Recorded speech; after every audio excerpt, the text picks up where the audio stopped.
Novel باغی writer تمیم قسط number 28 Rumana شہاب نے اپنے بیٹے کے لیے جس لڑکی کا انتخاب کیا تھا وہ کوئی اور نہیں بلکہ محسنہ تھی۔ فاخرہ کو جب اتنے اچھے رشتے کا پتہ چلا تو وہ انکار کر ہی نہ سکی۔ اسے اپنی بیٹی کے لیے کسی ایسے رشتے کی ہی تو تلاش تھی۔ اس نے محسنہ کو اپنے کمرے میں بلایا اور اسے پوری بات بتا دی۔ یہ سنتے ہی محسنہ بلک بلک کر رو پڑی۔ ارے پگلی، تم رو کیوں رہی ہو؟ محسنہ ماں کے ساتھ لپٹ گئی۔ دراصل وہ تو روحان کے لیے رو رہی تھی کیونکہ وہ روحان کو پسند کرتی تھی اور اس کی ماں اس کا رشتہ کسی اور کے ساتھ طے کر رہی تھی۔ اس نے روحان کو ہی ہمیشہ سے ہی اپنے ہمسفر کے روپ میں سوچ رکھا تھا۔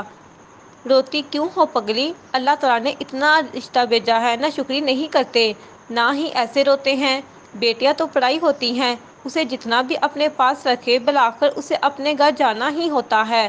میں آج لڑکے کے گھر جا رہی ہوں، انشاءاللہ سب اچھا ہوگا، وہ اسے بتا رہی تھی، مگر وہ سن کہاں رہی تھی، بس روئے جا رہی تھی۔ کمرے میں بھی آ کر وہ بس روتی ہی رہی تھی۔ رومانہ شہاب نے ساری تیاریاں مکمل کر لی تھیں، بس اب وہ لڑکی کے گھر والوں کے آنے کی منتظر تھی۔ اسے یقین تھا کہ وہ لوگ انکار بالکل بھی نہیں کریں گے، کیونکہ ایسی عیش عشرت اور اتنا امیر گھرانے کا تو ایسے غریب لوگ صرف خوابوں میں ہی سوچتے ہیں۔ ایسے ہی ایک غریب لڑکی بطور بہو چاہیے تھی جو اس کی ہاں میں ہاں ملائے، جو وہ اسے کرنے کا کہے وہ ویسا ہی کرے۔ اس نے ارحام شہاب کو اس رشتے سے آگاہ کر دیا تھا۔ پہلے پہل تو وہ خفا ہوا تھا کیونکہ وہ وانیہ کی موت کے بعد دوسرا نکاح نہیں کرنا چاہتا تھا، لیکن رومانہ کے زور دینے پر بالآخر وہ مان گیا۔ رومانہ نے آج اسے گھر پر روک لیا تھا کیونکہ لڑکی کی ماں جو آ رہی تھی اور مجبوراً ارحام کو رکنا پڑا کیونکہ وہ اپنی ماں کا فرما بردار بیٹا تھا۔ اسے نوار پر شدید غصہ آ رہا تھا۔ یہ سب اسی کی وجہ سے تو شروع ہوا تھا، نہ وہ اسے دھوکہ دیتی اور نہ یہ سب کچھ ہوتا، اور اب اس نے ایک نیا امیر لڑکا پھنسا لیا تھا۔ فاخرہ رشتے کرانے والی عورت کے ساتھ رومانہ شہاب کے گھر آئی تھی۔ رومانہ نے خود جا کر ان کا استقبال کیا تھا۔ ایسا شاندار گھر اور پھر رومانہ شہاب جیسی خاتون کو دیکھ کر فاخرہ بہت مرعوب ہوئی تھی۔ رومانہ نے جس طرح سے انہیں عزت دی تھی فاخرہ کو تو وہ بہت ہی زیادہ اچھی لگی تھی، اور پھر جب ارحام شہاب وہاں آیا تو فاخرہ اسے دیکھتے ہی بس اپنی بیٹی کی قسمت پر رشک ہی کر رہی تھی۔ ایسا خوبصورت اور ایسی شاندار پرسنالٹی کا مالک ارحام شہاب فاخرہ کو اپنی پیاری سی معصوم بیٹی کے لیے بہت پسند آیا تھا۔ اس نے تو اسی وقت ہی یہ رشتہ منظور کر لیا تھا۔ رومانہ شہاب نے ان کی بہت اچھی خاطر مدارت کی تھی۔ فاخرہ کو تو وہ گھرانہ پہلی ہی نگاہ میں بھا گیا تھا۔ اس نے اسی وقت ہی رومانہ شہاب کو ہاں کر دی تھی کیونکہ ایسے رشتے بار بار ہاتھ نہیں آتے، اور رومانہ شہاب اسے اپنی بہت بڑی جیت تصور کر رہی تھی۔ یہ لڑکی تو اسے بالکل دب کے رہے گی، جیسا وہ بولے گی وہ ویسا ہی کرے گی۔ باتوں باتوں میں رشتہ تو طے ہو چکا تھا۔ رومانہ شہاب نے جہیز لینے سے سختی سے انکار کر دیا تھا کہ ان کے پاس اللہ کا دیا سب کچھ ہے، بس ایک بہو کی ضرورت ہے جو ان کی بیٹی کی صورت میں پوری ہو جائے گی۔ رومانہ شہاب نے ان سے ایذا کے بارے میں جھوٹ بولا تھا کہ وہ اپنی دوستوں کے ساتھ کہیں گھومنے گئی ہوئی ہے، شاید شادی تک وہ آ جائے۔ رومانہ شہاب نے ارحام کو بھی مطمئن کر دیا تھا۔ رومانہ جلد از جلد یہ شادی کروانا چاہتی تھی، اس لیے کہ کہیں پھر سے کوئی نئی پریشانی نہ کھڑی ہو جائے۔ رومانہ نے انہیں وانیہ کے متعلق بھی بتا دیا تھا کہ اس کی موت ایک حادثے میں ہو گئی تھی۔ گھر آتے ہی اس نے محسنہ کو سب کچھ بتا دیا۔ محسنہ نے پہلی بار اپنی ماں کو اتنا خوش دیکھا تھا، اور بھلا وہ انکار کر کے اپنی ماں کو کیسے دکھ دے سکتی تھی؟ وہ ماں جس نے ان دونوں بہن بھائیوں کو ماں باپ بن کر اکیلے پالا تھا، وہ اس کی امیدوں اور خوشیوں کو یوں برباد نہیں کر سکتی تھی۔ اس نے دل پر پتھر رکھ کر ماں کو ہاں کہہ دیا تھا، لیکن کمرے میں آ کر وہ رو پڑی تھی۔ وہ بھلا روحان کے سوا کسی اور کے بارے میں سوچ بھی کیسے سکتی تھی؟ وہ ساری رات روتی رہی تھی۔ کل صبح شبانہ نے کال کر کے فاخرہ کو بتایا تھا کہ وہ ان کے گھر آ رہی ہے لڑکی کو دیکھنے۔ فاخرہ نے فوراً سے حامی بھر لی تھی۔ فاخرہ نے پورے گھر کی صفائی کی، مدثر کی بھی آج کالج سے چھٹی کروا لی تھی تاکہ وہ سودا صرف لانے میں ان کی مدد کر سکے۔ اس نے مدثر سے کہا کہ وہ جا کر انیسہ کو لے آئے تاکہ وہ محسنہ کو تیار کر سکے۔ مدثر فوراً سے بھاگ کر گیا۔ فاخرہ نے محسنہ کے لیے ایک بہت ہی خوبصورت سا سوٹ نکالا تاکہ وہ نہا کر یہ سوٹ پہن لے۔ وہ سوٹ لے کر محسنہ کے کمرے میں آئی تو وہ ابھی تک لیٹی ہوئی تھی۔ وہ سوٹ بیڈ پر رکھتے ہوئے بولی، محسنہ بچے، تم ابھی تک نہیں اٹھی؟ میں نے تمہیں بتایا تھا نا کہ آج تمہاری ساس آنے والی ہے۔ چلو شاباش، جلدی سے اٹھ کر نہا کر یہ کپڑے پہن لو۔ مدثر انیزہ کو لاتا ہی ہوگا، پھر وہ تمہیں تیار کر دے گی۔ محسنہ اٹھ کر بیٹھ گئی۔ امی مجھے نہیں کرنی کوئی شادی وادی۔ کیا تم پاگل ہو گئی ہو کیا؟ کیوں نہیں کرنی تمہیں شادی؟ بس ایسے ہی۔ فاقرہ اس کے سر پر ہلکی سی چپت رسید کرتے ہوئے بولی، ایسے رشتے قسمت والوں کو ملتے ہیں اور تم ناشکری کر رہی ہو۔ کتنا اچھا رشتہ مل رہا ہے اور تم ہو کہ ایسے رشتے بار بار نہیں آتے۔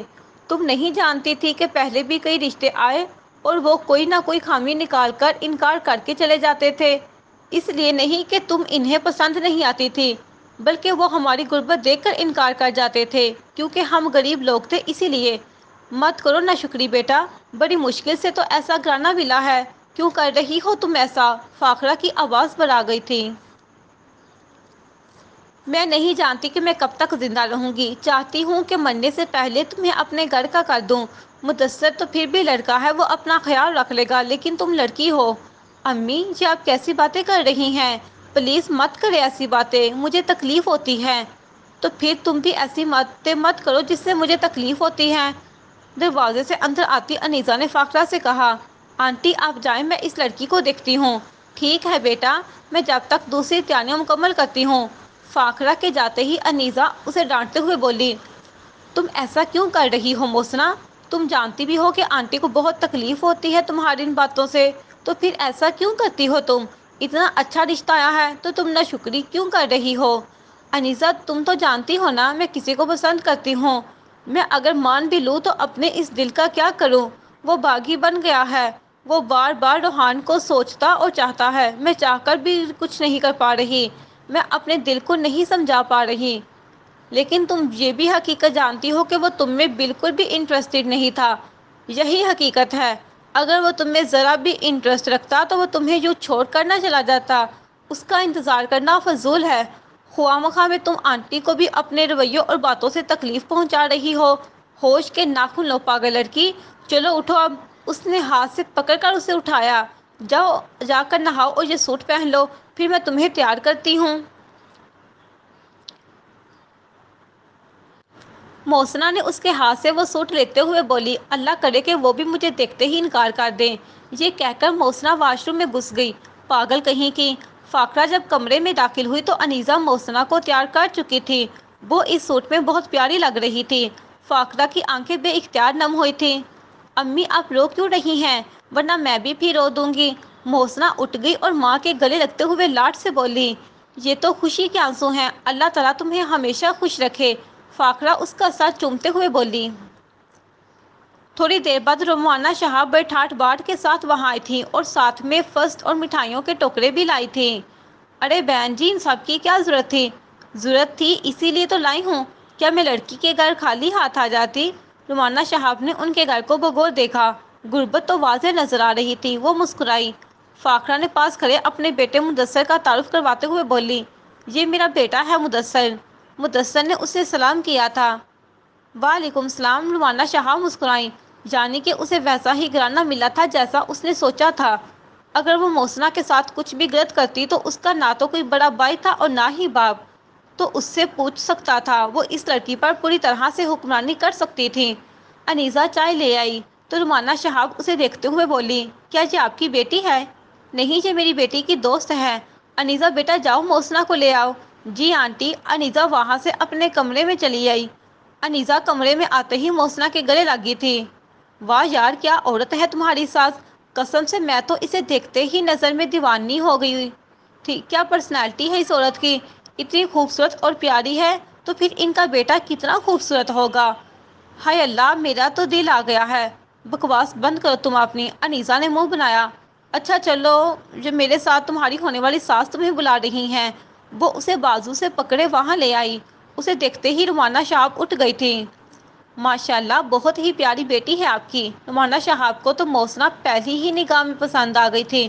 وہ اس کی پیشانی چومتے ہوئے فاقرہ سے بولی، بہن ہماری طرف سے سمجھے رشتہ پکا، اب سے یہ میرے بیٹے ارحام کی ہوئی۔ ہاں بہن، کیوں نہیں! فاقرہ کی خوشی دیکھنے سے تعلق رکھتی تھی۔ رومانہ شہاب نے اسے اس وقت ہی انگوٹھی پہنا دی تھی، کہ آپ سے یہ میرے ارحام کی دلہن ہے۔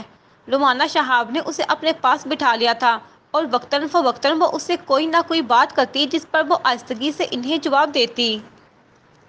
رومانہ شہاب کو موسنا جیسی ہی بے زبان اللہ میاں کی گائے چاہیے تھی، وہ اسے ویسی ہی لگی تھی جس کا اس نے سوچا تھا۔ باتوں ہی باتوں میں رومانہ شہاب نے نکاح کی بات طے کر دی، یہ کہہ کر کہ ارحام چونکہ اس شادی پر مشکل سے ہی راضی ہوا ہے، اس سے پہلے کہ اس کا ارادہ بدل جائے وہ اس جمعے کو آ کر سادگی سے نکاح کر کے موسنا کو اپنی بہو بنا کر لے جانا چاہتی ہیں۔ فاقرہ کو بھلا کیا اعتراض ہو سکتا تھا؟ اس نے حامی بھی بھر لی تھی، وہ خود بھی ان سارے جھنجھنٹوں میں نہیں پڑنا چاہتی تھی، بس خیریت سے اس کی بیٹی اپنے گھر کی ہو جائے۔ رومانہ شہاب جو ہی وہاں سے گزری، موسنا بھی وہاں سے اٹھ کر سیدھی کمرے میں آئی۔ دوپٹہ اتار کر اس نے بیڈ پر پھینکا اور پھر رومانہ شہاب کی انگلی میں پہنائی گئی انگوٹھی بھی اتار کر پھینک دی اور خود بیڈ پر اوندھے منہ گر کر رو پڑی۔ اب وہ خود کے ساتھ روحان بیچارے کو بھی مفت میں کوس رہی تھی، اس کے بقول یہ سب کچھ اسی کی وجہ سے ہوا ہے۔ طلحہ نے پورا گھر چھان مارا لیکن اسے فرح کہیں بھی نہ ملی تھی۔ اب حقیقی معنوں میں طلحہ کو پریشانی لاحق ہو گئی تھی کہ آخر فرح گئی کہاں، اس کا تو اور کوئی ہے بھی نہیں۔ تبھی حورین اس کے پاس چلی آئی۔ کیا ہوا ہے طلحہ بھائی، کوئی پریشانی ہے؟ طلحہ اپنی 2 انگلیوں سے پیشانی مسلتے ہوئے بولا۔ ہاں پتہ نہیں یہ فرح کہاں چلی گئی ہے، کہیں پہ بھی نہیں ہے، میں نے اسے ہر جگہ تلاش کیا ہے لیکن وہ مجھے کہیں پہ بھی نہیں ملی۔ تبھی اس وقت طلحہ کے موبائل کی رنگ ٹون بجی۔ طلحہ نے دیکھا کال انجان نمبر سے تھی۔ وہ گھبرا گیا تھا کہ کہیں دورے شہوار نے تو فرح کو کوئی نقصان نہیں پہنچا دیا۔ اس نے جھٹ سے موبائل کان سے لگاتے ہوئے کہا، جی کہیے۔ السلام علیکم، میں میرین بات کر رہا ہوں۔ سوری، کون میرین؟ میں مہرونسا کا بھائی ہوں، میرین شاہ۔ او اچھا اچھا، جی کہیے۔ جی دراصل آپ گھر میں موجود نہیں تھے تو میں فتح کو آپ سے پوچھے بغیر ہی اپنے ساتھ گاؤں لے آیا۔ دراصل مہرونسا کی شادی ہو رہی ہے تو اس نے خواہش کی تھی کہ فرح بھی اس کی شادی میں شرکت کرے تو میں اسے یہاں لے آیا۔ او اچھا اچھا، میں سمجھ گیا۔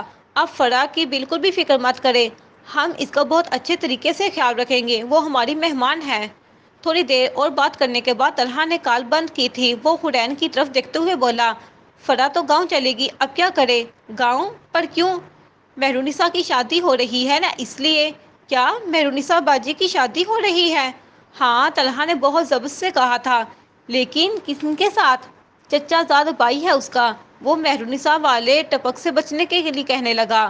اچھا، تم آؤ میرے ساتھ، ہم واپس آنٹی کے پاس جا رہے ہیں، آج ہم دونوں آنٹی کے ساتھ اپنا یہ سارا وقت ساتھ گزاریں گے، ٹھیک ہے؟ ٹھیک ہے طلحہ بھائی، چلو آؤ میرے ساتھ۔ وہ حورین کا ہاتھ پکڑے گاؤں کی طرف بڑھ گیا تھا۔ فردین کو ساری سچائی معلوم پڑ گئی تھی اور دورے شہوار سے بات کرنے سیدھا پولیس اسٹیشن چلا آیا تھا۔ اسے دیکھ کر دورے شہوار خوش ہو گئی تھی کہ شاید فردین اسے چھڑانے آیا ہے، لیکن اس کا یہ غصہ دیکھ کر وہ خوفزدہ ہو گئی تھی۔ کیوں کیا تم نے ایسا؟ ہاں بولو۔ وہ چلایا تھا۔ میں نے کیا کیا ہے؟ میں نے سب جان لیا ہے، زیادہ معصوم بننے کی ایکٹنگ مت کرو۔ تم نے ہی فرح کو ورگلایا تھا نا کہ وہ حورین کو جان سے مار دے، کیونکہ میں نے تمہیں حورین کی وجہ سے ٹھکرا جو دیا تھا۔ نہیں، یہ سب جھوٹ ہے فردین، کسی نے تمہیں غلط گائیڈ کیا ہے۔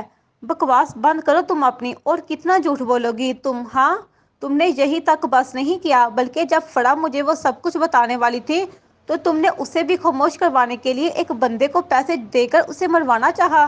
مجھے تو یقین ہی نہیں آ رہا کہ تم اتنی گھٹیا بھی ہو سکتی ہو۔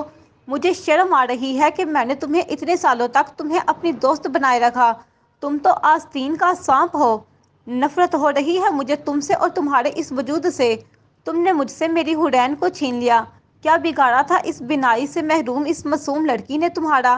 بتاؤ۔ فردین چلایا تھا، تم ایک قاتل ہو، تمہارے ہاتھوں میں ایک معصوم لڑکی کا خون لگا ہوا ہے اور میں تمہیں یوں آسانی سے چھوڑوں گا نہیں، میں تمہیں ضرور سزا دلواؤں گا، یہ میرا وعدہ ہے تم سے۔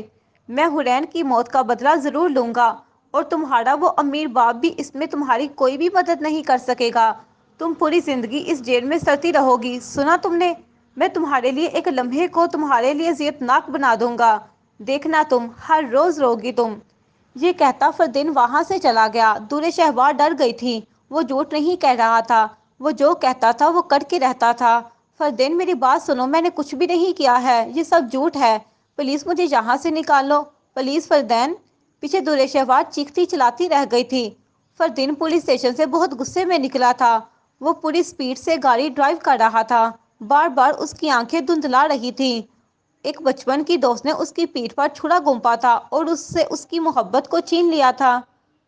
وہ بار بار اپنی دھندلائی ہوئی آنکھیں صاف کر رہا تھا۔ وہ اپنی سوچوں میں اس قدر گم تھا کہ اسے سامنے سے آتا ٹرالر دکھائی نہ دیا۔ اس سے پہلے کہ وہ سنبھل پاتا، اس نے خود کو بچانے کی پوری کوشش کی تھی، لیکن پھر بھی اس کی گاڑی سامنے آتے ہوئے ٹرالر سے ٹکرا گئی۔ ٹرالر کا مالک وہاں سے فرار ہو گیا تھا۔ آہستہ آہستہ لوگ وہاں جمع ہونا شروع ہو گئے تھے۔ فردین خون میں لت پت تھا، اس کی گاڑی پوری طرح سے کچل گئی تھی۔ وہ امداد کا منتظر تھا، لیکن لوگ وہاں کھڑے سوائے تماشا دیکھنے اور ویڈیو بنانے کے اور کچھ بھی نہیں کر رہے تھے۔ تبھی طلحہ وہاں رش دیکھ کر چلا آیا۔ جب فردین کو اس نے ایسی حالت میں دیکھا تو وہ پریشان ہو گیا تھا۔ اسے ان بے حس لوگوں پر شدید غصہ آیا تھا۔ فردین نے آخری بار اپنی بند ہوتی آنکھوں سے جس شخص کا چہرہ دیکھا تھا وہ طلحہ اعجاز تھا، جو اسے اپنی باہوں میں اٹھائے تیزی سے اپنی گاڑی کی طرف بھاگ رہا تھا۔ وہ گاڑی پوری سپیڈ سے ڈرائیو کر رہا تھا۔ اس کا رخ ہاسپٹل کی طرف تھا۔ فردین کو اس نے پچھلی سیٹ پر لٹایا تھا۔ حورین طلحہ کے ساتھ اگلی سیٹ پر بیٹھی ہوئی تھی۔ وہ بار بار پیچھے مڑ مڑ کر اس زخمی لڑکے کو دیکھتی جو موت حیات کی کشمکش میں تھا۔ اسے رونا آ رہا تھا، نہ جانے وہ کون تھا اور کس کا بیٹا تھا۔ ڈاکٹر اسے بچانے کی پوری کوشش کر رہے تھے، اس کی حالت سیریس تھی۔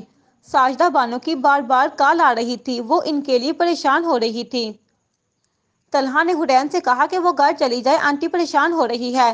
لیکن بھائی آپ، مجھے اس کے ساتھ ہاسپٹل میں رہنا ہوگا۔ ان کے گھر والوں کو کال کر دی ہے، وہ بس آتے ہی ہوں گے۔ وہ جو ہی آئیں گے میں بھی پھر واپس چلا جاؤں گا۔ جی ٹھیک ہے بھائی۔ حورین ٹیکسی سے گھر روانہ ہو گئی تھی۔ تھوڑی ہی دیر بعد فردین کے والد بھائی اور بھابھی پولیس کے ساتھ وہاں آ گئے۔ پولیس سیدھا طلحہ کے پاس آ گئی تھی۔ کیا آپ ہی فردین انصاری کو ہاسپٹل لائے ہیں؟ جی میں ہی انہیں لایا تھا۔ آپ کو ہمارے ساتھ پولیس اسٹیشن چلنا ہوگا۔ لیکن کیوں انسپکٹر صاحب؟ کچھ ضروری کارروائی مکمل کرنے کے بعد آپ کو چھوڑ دیا جائے گا۔ طلحہ کو مجبوراً ان کے ساتھ جانا پڑا۔ طلحہ نے اپنا بیان ریکارڈ کروایا۔ کچھ اور ضروری تفتیش وغیرہ کے بعد طلحہ کو چھوڑ دیا تھا۔ طلحہ گھر کے لیے روانہ ہو گیا، جہاں پر حورین اور ساجدہ بانو اس کے لیے پریشان ہو رہی تھی۔ وہ بار بار اسے کال کر رہی تھی۔ یقیناً حورین نے جا کر انہیں سب کچھ بتا دیا تھا۔ ساجدہ بانو کی یہ فکر دیکھ کر اسے بہت خوشی ہوئی تھی۔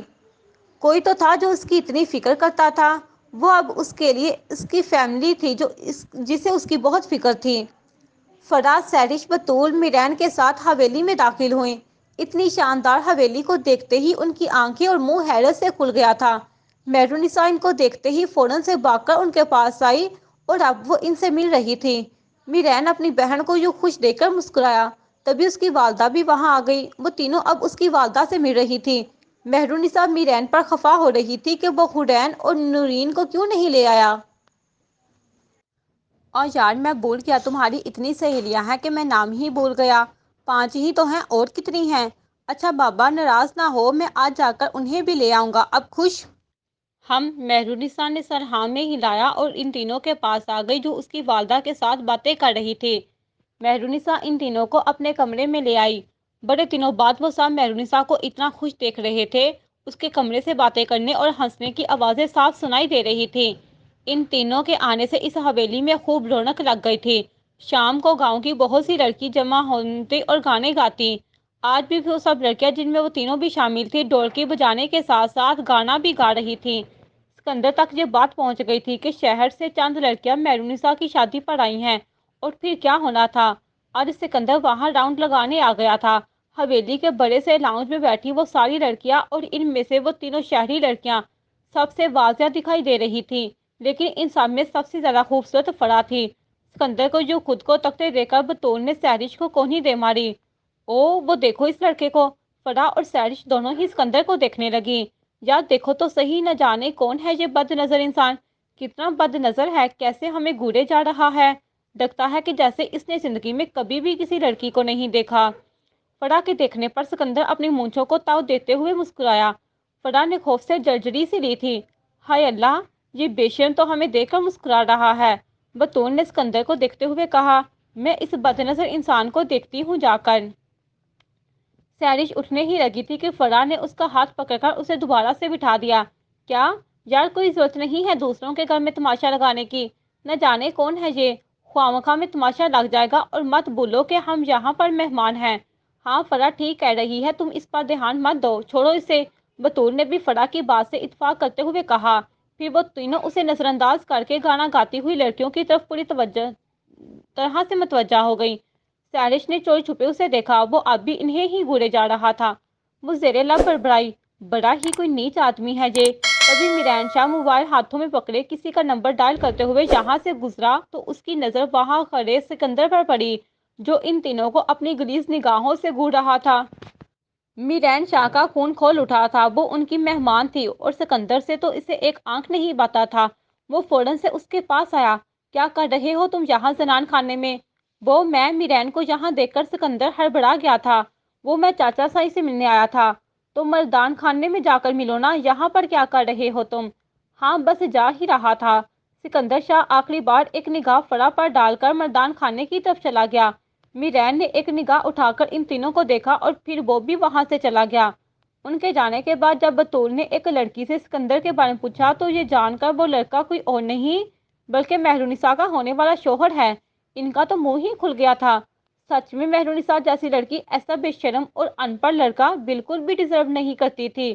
وہ تینوں باز پرس کرنے مہرونسا کے پاس پہنچ گئیں، لیکن سوائے خاموشی کے وہ کہہ بھی کیا سکتی تھی؟ وہ مجبور تھی، وہ کچھ بھی نہیں کر سکتی تھی۔ ان تینوں کو بہت افسوس اور دکھ ہوا تھا۔ مودی شاہ جب سلوا سے ملنے اس کے روم میں آیا تو اسے کہیں بھی دکھائی نہ دی۔ اس نے پورا روم چیک کیا، واش روم میں بھی دیکھا، لیکن وہ کہیں بھی نہیں تھی۔ حویلی میں بھی وہ اسے کہیں دکھائی نہ دی۔ اس نے حویلی کی تمام ملازماؤں سے بھی پوچھا، لیکن ان سب نے لا علمی کا اظہار کیا تھا۔ سب کا یہی کہنا تھا کہ انہوں نے آخری بار رات کو ہی دیکھا تھا، پھر اس کے بعد وہ انہیں دوبارہ کہیں بھی دکھائی نہیں دی۔ اس کا سارا سامان بھی وہیں جوں کا توں پڑا تھا، تو پھر آخر سلوا گئی کہاں تھی؟ یہی تو سوچ سوچ کر مہدی شاہ پاگل ہو رہا تھا۔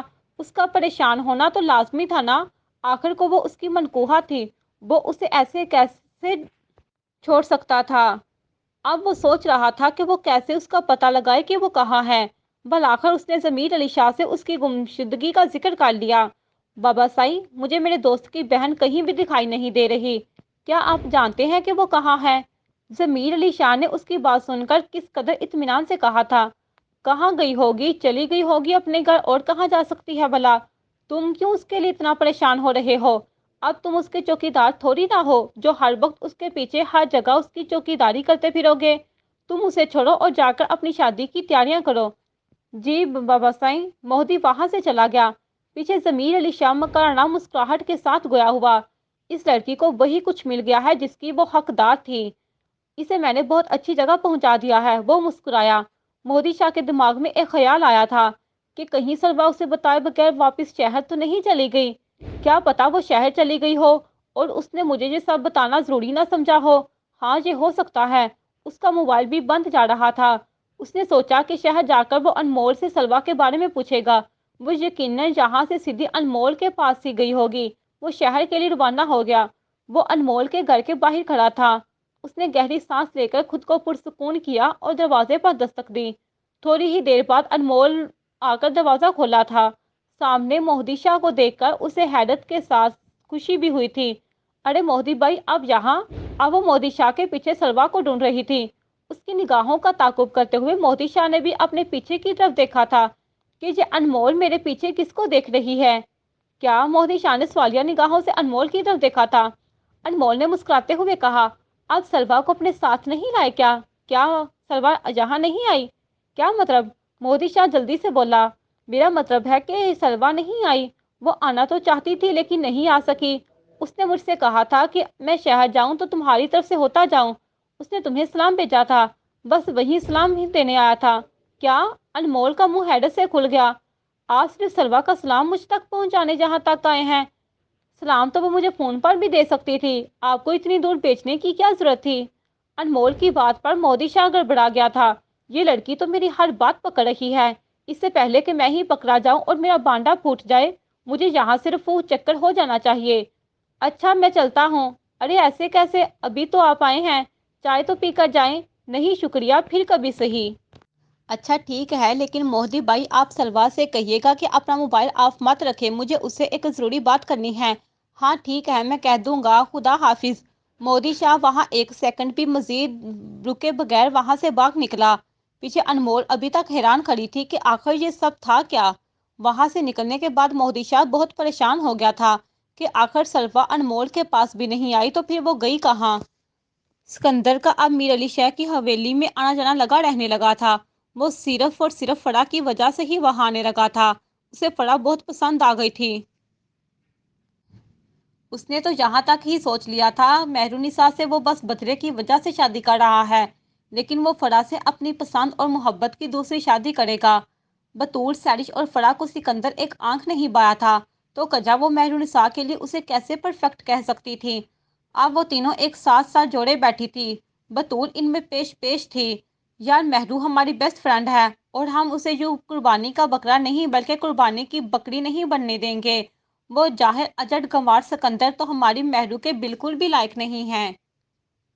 پھر ہمیں کیا کرنا چاہیے؟ سیرش نے پوچھا تھا، جس پر بطور پراسرار طور پر مسکرائی۔ تمہارے دماغ میں آخر چل کیا رہا ہے؟ تم کچھ غلط کرنے کا تو نہیں سوچ رہی نا؟ فرح نے اسے مشکوک نگاہوں سے دیکھتے ہوئے پوچھا، جس پر بطور ہنس رہی تھی۔ غلط لوگوں کے ساتھ ہمیشہ غلط ہی کیا جاتا ہے میری سسٹر۔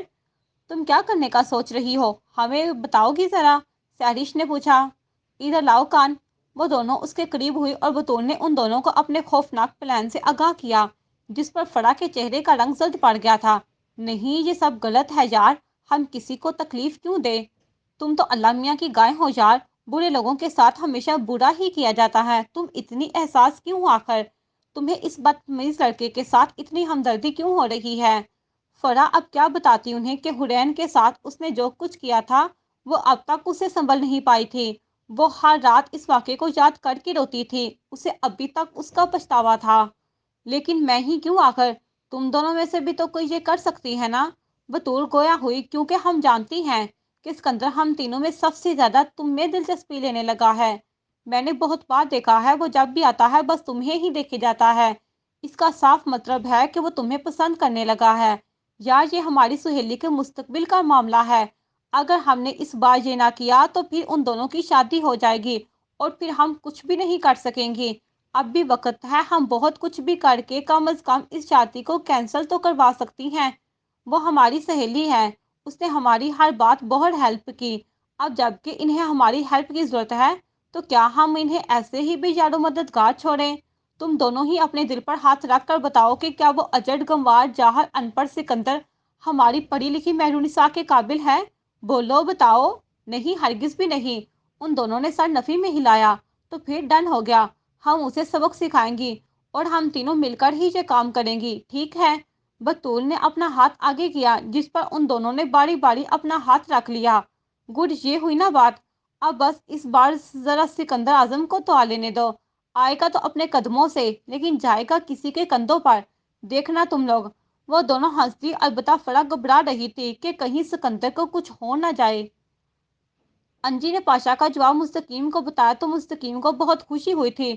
سب کچھ پلان کے مطابق ہو رہا تھا، لیکن برا ہوا کہ منہاس نے آ کر انہیں ایک بری خبر سنا دی۔ انہیں یہ گھر اب جلد از جلد خالی کرنا تھا، کیونکہ منہاس کے ماں باپ سعودیہ سے واپس آ رہے تھے۔ اب کیا کیا جائے؟ سب اپنے ساتھ جوڑے بیٹھے تھے۔ اب تو کوئی ایسی عمارت بھی نہ تھی ان کے پاس جہاں پر وہ اپنا ٹھکانہ بنا لیتے۔ اب پریشان تھے کہ اگر انہی دنوں میں پاشا نے مون بائی سے ملنے کا کہا تو پھر کیا کریں گے؟ یار یہ کیا ہو گیا؟ سب کچھ کتنا پرفیکٹ جا رہا تھا۔ اب تو پاشا بھی ملنے والا تھا، لیکن برا ہو گیا۔ روحان خود سے ہی بڑبڑایا تھا۔ مستقیم نے انہیں پرسکون کرتے ہوئے بولا، پریشان مت ہو، اللہ تعالیٰ ایک در بند کرتا ہے تو دوسرا بھی کھول دیتا ہے۔ تم سب لوگ مطمئن رہو، میں کچھ سوچتا ہوں۔ لالا کے جو بھی اڈے تھے ان سب پر پاشا نے اپنا قبضہ جما لیا ہے۔ اب تو ہمارے پاس ایسی کوئی بھی جگہ باقی نہیں رہی۔ اب کیا کیا جائے؟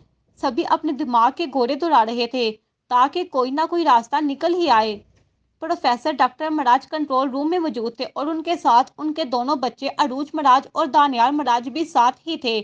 تبھی پاشا وہاں داخل ہوا۔ پاشا آج بہت خوش دکھائی دے رہا تھا، جس کا اظہار اس نے ان تینوں سے بھی کیا تھا۔ آج میں بہت خوش ہوں پروفیسر، کیونکہ آج بالآخر وہ سب پانے والا ہوں جس کا میں نے سوچا تھا۔ کیا مطلب؟ ان تینوں نے سوالیہ نگاہوں سے پاشا کو دیکھا تھا۔ مطلب یہ کہ پروفیسر، میں اس چلاک لڑکے مستقیم برہان کو بالآخر اپنے قابو میں کرنے والا ہوں۔ بہت جلد وہ لڑکا بھی میری قید میں ہوگا، پھر میں اسے اپنا ہتھیار بناؤں گا اور پھر اس گینگسٹر کی دنیا کا بے تاج بادشاہ بن جاؤں گا۔